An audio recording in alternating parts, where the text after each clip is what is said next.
What is going on, my fellow floppers, and welcome back to the channel. So here today we're going to be discussing how you can go ahead and get better graphics within Warzone on console, or to the best of the ability we can possibly do since the recent updates that we've had. But if you do enjoy today's video, guys, do make sure you go ahead and drop a like and hit that subscribe button and turn on post notifications so you don't miss a single video. Now, of course, there's been a lot of changes with graphics and what can and what we can't do to make them the best possible as we can, really, with console compared to like PC. But I'm going to discuss a few options and a few things that you can go ahead and do in this game to make sure that you are getting the best possible graphics, being, you know, having the best visibility to see your enemies within Warzone and within the game. So first of all then, guys, we've had a lot of updates on Warzone recently with the new event and everything, but we've actually had some new visuals come into the game.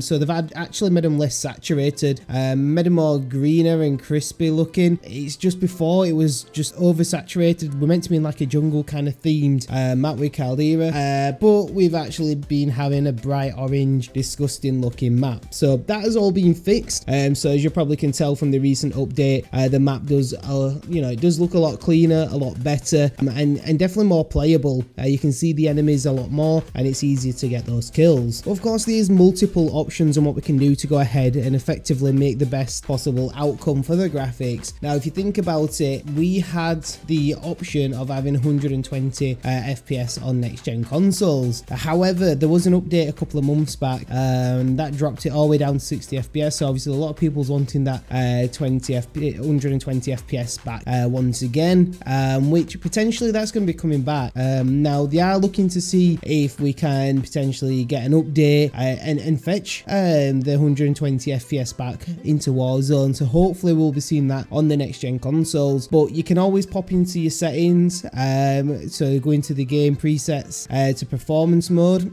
So if you go to the game presets to performance mode, basically essentially what that is, it's going to make sure you're having the highest and the fastest resolution on your screen, and also make sure that you put the console on for auto for 120 FPS. So any game that you would play, so for example if Warzone did go back to 120 FPS, that would automatically update and run at that for you. But to actually go ahead and see the full 120 FPS, you need 120 FPS monitor, something that can actually withstand the quality as well. So you're normally talking like a 50 or 75 hertz monitor that you're going to be needing to try and get the best possible outcome with that as well. So you definitely need to make sure you're taking full advantage of it. With your monitor, of course, there's multiple things you can do with that. So obviously you can increase the sharpness on there a little bit. Some monitors and TVs do actually have a gaming mode. So for example, I've got some Samsung monitors which does have a gaming mode setting. Some also have a shooter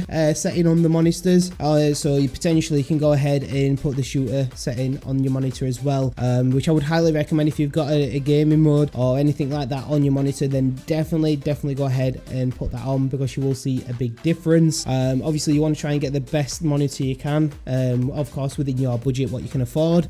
Just make sure you got the highest hertz monitor so you are performing and running your games at the full capacity. Now, of course, there's a few things we can do within game as well, not a lot, but just a little bit we can do. So in the game settings, I would probably recommend using the recommended settings what Call of Duty suggests. For example, the brightness is like 50%. They're not going to suggest bad settings. They're going to suggest the best settings they think's good for them and what they've noticed for the game, for you guys, for the visibility and to get those kills a little bit easier. Now, colorblind settings has always been something that's been hit and miss, because previously people would say colorblind settings are better off being disabled, and then obviously if you want the more crisper or more vibrant looking colors, they've said to have it on the game. However, with this, I would have said don't have it on at all, but now they've fixed everything. You definitely want to go ahead and have a look at the different settings. There's a few different settings, but if you go for the Dupetronia, however you say that, I'm not too sure. It's basically the second setting along after the disabled. If you go ahead and put that on, it actually works with the existing color palette, so it does actually look really good and really crisp.